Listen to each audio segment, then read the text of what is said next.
welcome to Finish View YouTube channel. So today we're going to be learning another technique of cutting up your cake slices. You know, I already have up on my channel how to cut up the slices in the rectangular block kind of pattern, that style. You know that style, right? So you know, a lot of people have asked me how to achieve the triangular cuts. Note that for the rectangular cuts, I normally use square shaped cakes.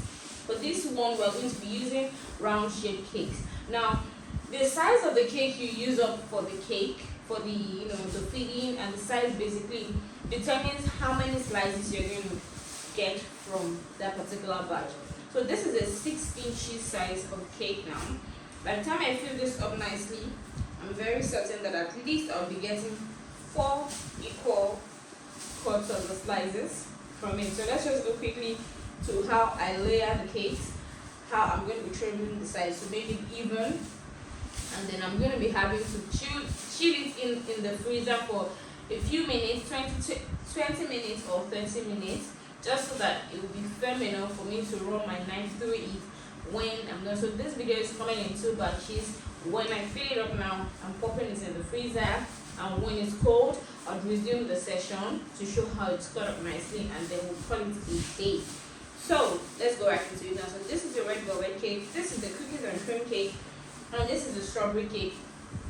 And the thing is, I have all of these recipes on my channel as well. So if you want to follow through with my techniques and my recipes to make exactly what I make, please feel free to join my membership platform for those on the membership platform, and you can always enjoy the videos in the general class as well. So now this is a sheet, a single sheet of a red velvet cake. So the first thing I'm going to be using is, for every cake that I make, I need to sandwich with my whipped cream. A dollop of this. It goes on the surface, just as seen. It's not a new thing for me to say that I don't normally like to add too much cream to my cakes, especially because it's still going to have some fillings, and I don't want the actual taste of the cake to be overridden with the cream. So I just want a perfect balance. So this is the first layer. Talking about fillings, you can just explore using your creative mind. So this is a particular kind of filling. This is store-bought. I have my homemade recipes for my fillings, but this is store-bought. So now it depends on my preference, what I'm trying to achieve. So yeah, at the end of the day, it still all depends on you and what you like to achieve with your cake slice. And of course, putting into consideration the budget you're working with is very important for you to. This is crushed chocolate, so it's very important for you to factor in the cost well before you use up all of those luxury kind of fillings, and then you not end up running at a loss. You don't want that. So I normally add up the cream, and then I use of the cake slices. Remember that these slices are always sold, so I don't want a situation whereby you cut it up and you don't have fillings in some parts. So I make sure I distribute it just as I'm doing now, so that no matter the part you cut up, you will see good amount of fillings inside of the cake bits. So having done this now, I will now work with the cookies and cream. In process with the second layer now.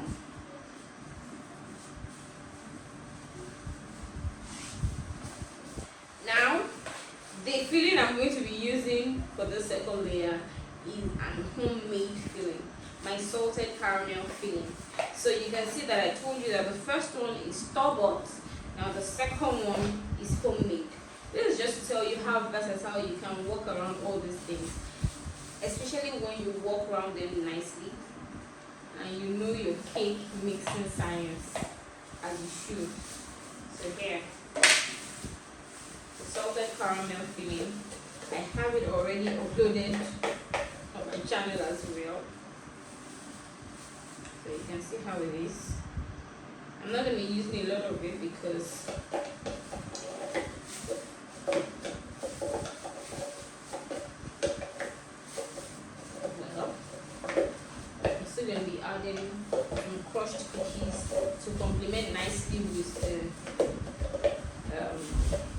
cookies and cream cake flavor. Now for me, putting fillings in your cake goes beyond just putting anything you like or anything that fascinates you. I like it when it blends nicely. Like you see this one now, it's caramel, and salted caramel goes so well with cookies, and that's why I'm using both together. And of course the cookies is going to blend nicely with the fact that the cake is a cookies and cream cake. So you see, so that is what I'm doing now.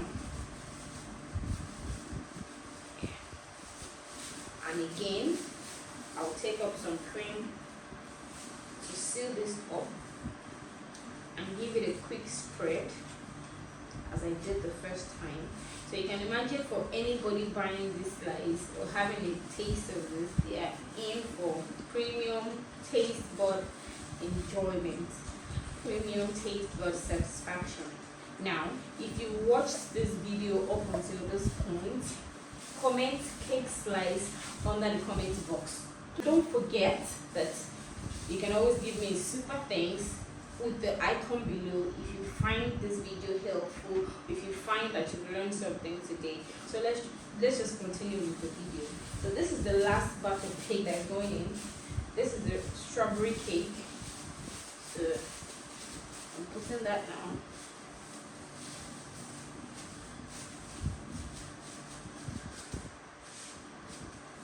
Okay, so now I'm having the crumb coating because I always seal up my fillings, my crumbs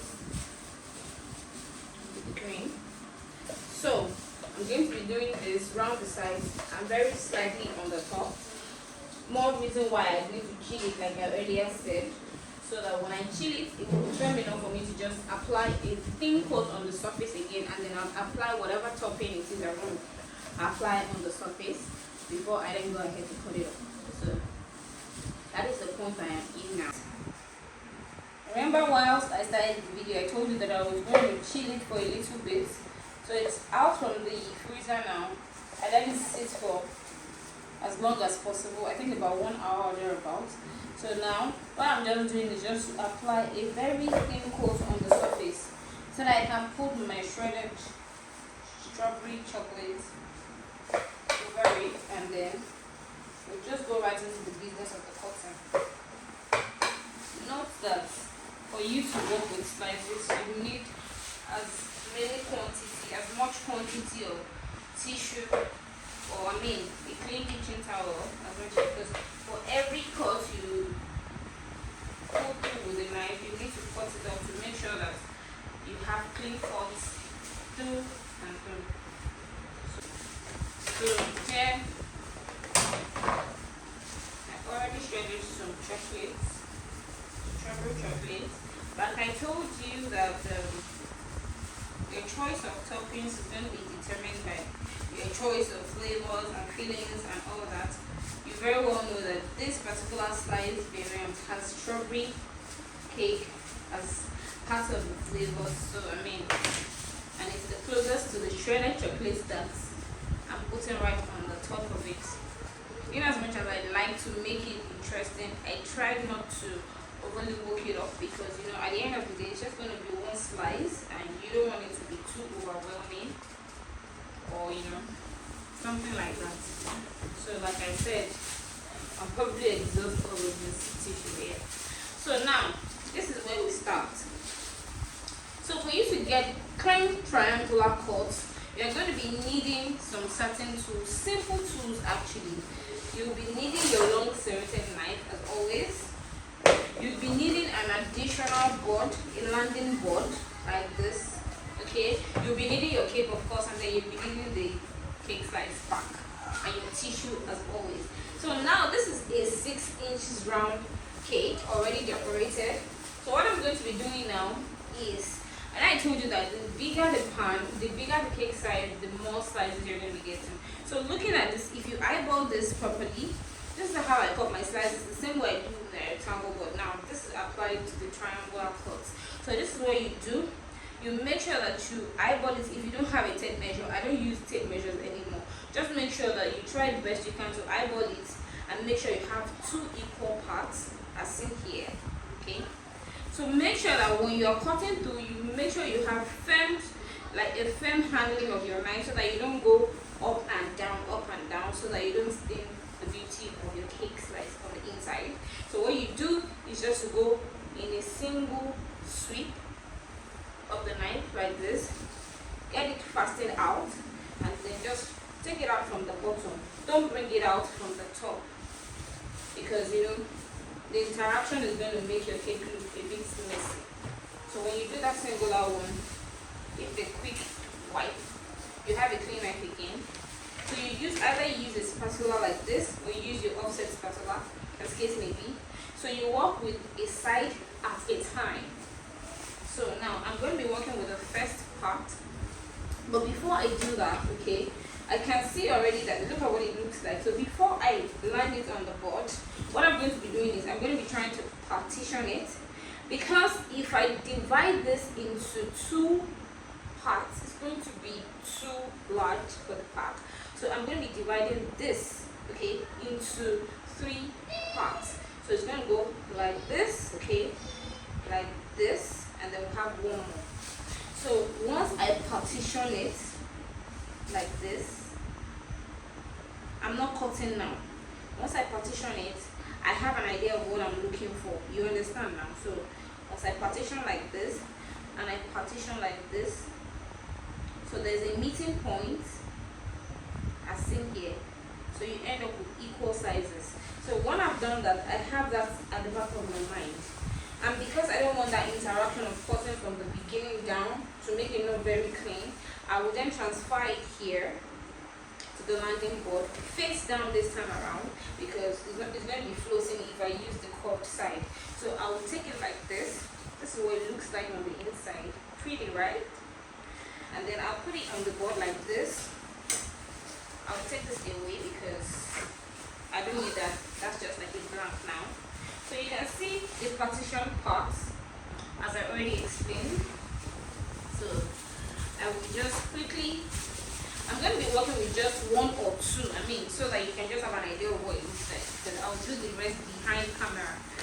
So again, I will cut this, I will clean the knife, sorry, make sure you don't have any tissues stuck in it, because you don't want any eating tissues. Yeah. So as you see that this is already partitioned like this, so it's already automatically going this way. Can you see that? So I'll start with this one from the partition mark here. It just goes like this. Make sure you have your hands straight enough, like this, and then you give it a quick firm cut in through, just like that. And then of course you take it out, clean your knife again, and then you're free to lift it up. Let me get another one. At this point, I normally prefer using very damp, clean kitchen towels because they clean better, but this is what I have now. So here, guys, this is what your cake slice should look like when you cut it very neatly. See, guys, see. That's it. Okay, so I'll set it apart. I want to repeat it just for emphasis sake, and then I'll be showing you very quickly how I put it in the pack, and that's going to be all the part. So again, repeating the same process that I had the first time, this time facing the front, because yeah, so that's what it is here. So I'll just go again like this. Bear in mind that it already has equal parts, so I'll see here. I don't want this to be tampered with. Okay, so I'll go again. Go again. Yeah, I'll go again. And we have another clean cut of a triangular pattern slice. So let's go right into how I box this for my amazing client. I'll use the first sample. You know, we have versatile kinds of cake slice packs. This is what I've always used over time, and looking at the dimension, it's just perfect for what I want to use it for. So you just simply take either your offset spatula again, but I don't have that close by, so I'm using this. Just simply take it out like this. Simply pick it up from the bottom side, or even take it from the side, whatever it is, however comfortable you feel. And just take up your, and just drop it gently in the pot.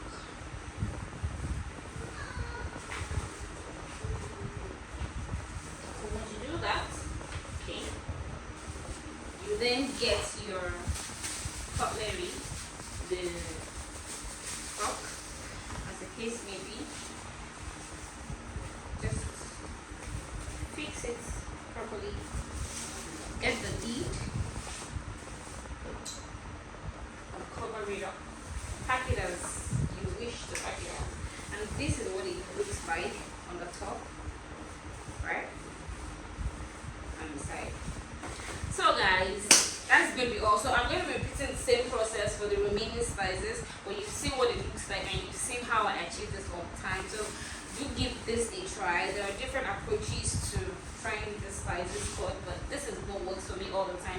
It makes me have clean, squeaky clean, smooth slices all the time. That's so attractive to my clients, and they really want to dig right into the cake slice. So till next time guys, I remain your favorite girl, your favorite baker girl as always, Famous Dessert View. Give me a super thanks using the icon below. I have been saying this and I will say it again. Support your girl and encourage me. If you indeed find my videos helpful, do well to just give me a super thanks in the icon below. I mean, show me some love. And I'll be super duper grateful. Any questions, drop it in the comment box and I will be very glad to answer to them as soon as I can. Till next time guys.